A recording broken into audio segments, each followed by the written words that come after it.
Cuando se carga el formulario en el método load, lo que hacemos es recuperar los datos de préstamos que se encuentran pendientes de autorización. Recuperamos número de préstamos, fecha, cantidad de cuotas, importe cuota de la tabla préstamo, donde el estado sea igual a pendiente de autorización, ordenado por número de préstamo, la primera columna. Bien, estos datos los mostramos en la grilla. Quisiera mostrarles paralelamente, si se fijan, esta grilla en tiempo de diseño está configurada. En la última clase vimos cómo configurar en tiempo de ejecución, crear las columnas, etc. Ahora quisiera mostrarles rápidamente cómo editar columnas en tiempo de diseño. Con agregar, especificamos el nombre de la columna, el tipo de la columna. Para el caso de la primera columna nuestra es un checkbox, una columna de tipo checkbox. El encabezado, si es visible, si es de solo lectura o no. Bien, agregamos la serie de columnas. Vamos a fijarnos en las propiedades de al menos 2 o 3 columnas. A prueba es de tipo checkbox. El texto, el header, y no es read only. Si nos fijamos, a prueba no está enlazado a ningún dato. Si nos fijamos, número de préstamos, por ejemplo, que es una columna cuyo dato tiene que provenir de la base de datos, número de préstamo, necesitamos configurar la propiedad data property name, NRO préstamo, que es la columna en el data table que representa el dato de la tabla de préstamos que vamos a mostrar en esa columna. El header text read only true porque no se puede modificar ese dato.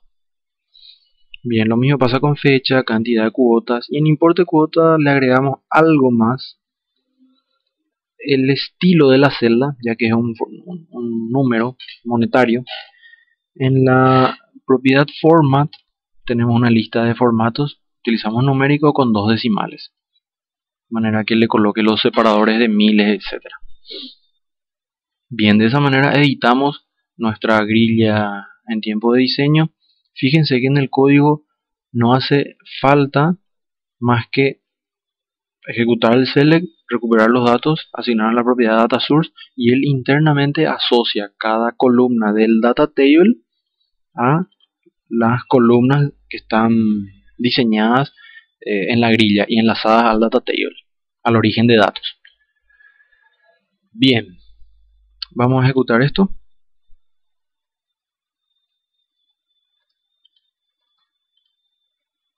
Aquí tienen el programa de registro de solicitudes de préstamos.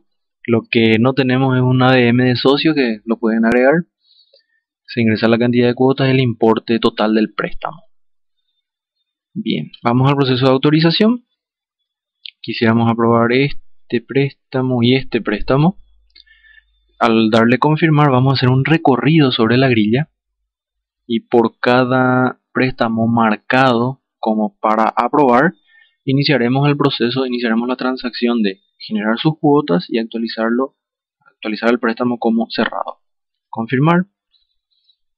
Creamos el objeto transacción que vamos a usar internamente dentro de este método.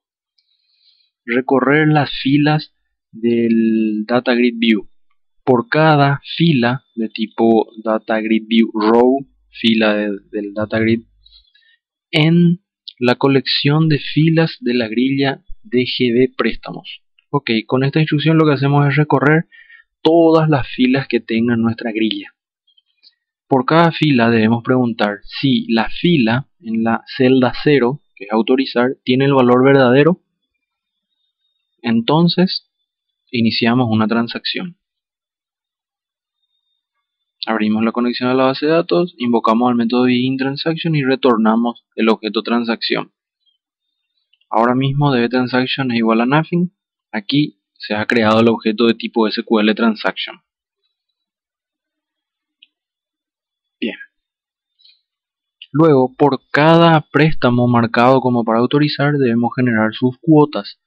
Desde la primera cuota, hasta la cantidad de cuotas definidas para el préstamo, que se encuentra en una celda también en la grilla. F8.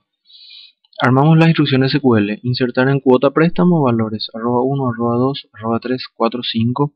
El siguiente parámetro del método es el objeto, este no es, aquí está, el objeto transacción que acabamos de inicializar en este punto. Y el tercer parámetro es el param_array de todos los parámetros necesarios.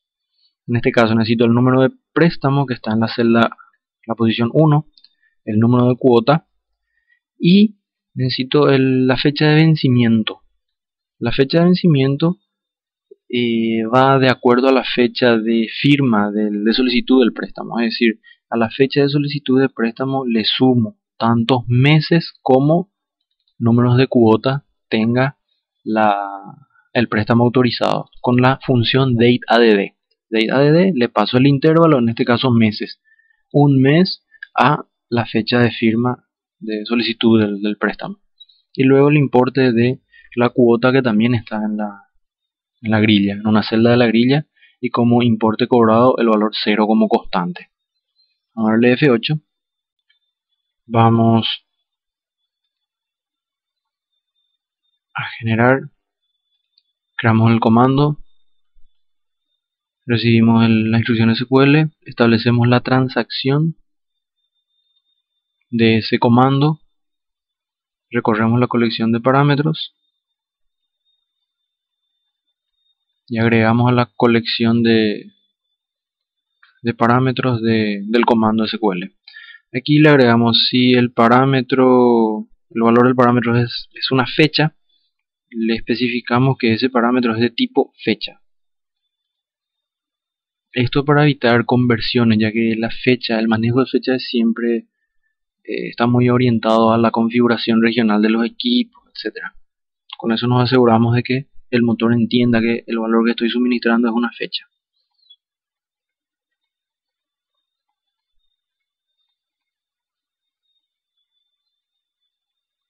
Ejecutamos.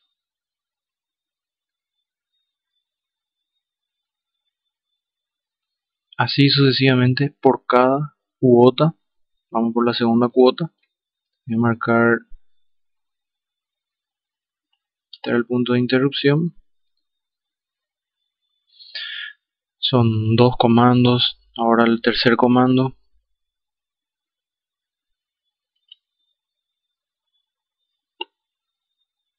Así sucesivamente. Estamos insertando cada una de las cuotas.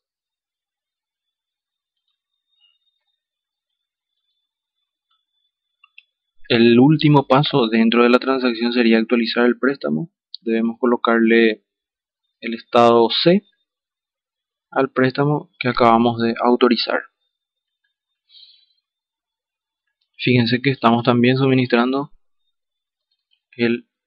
la identificación del objeto transacción. Una vez realizado esto, podemos confirmar la transacción invocando el método commit.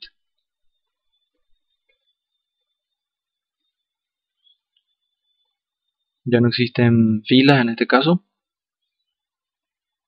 Creamos un mensaje, invocamos al método load del formulario para que se vuelva a refrescar la lista de préstamos pendientes.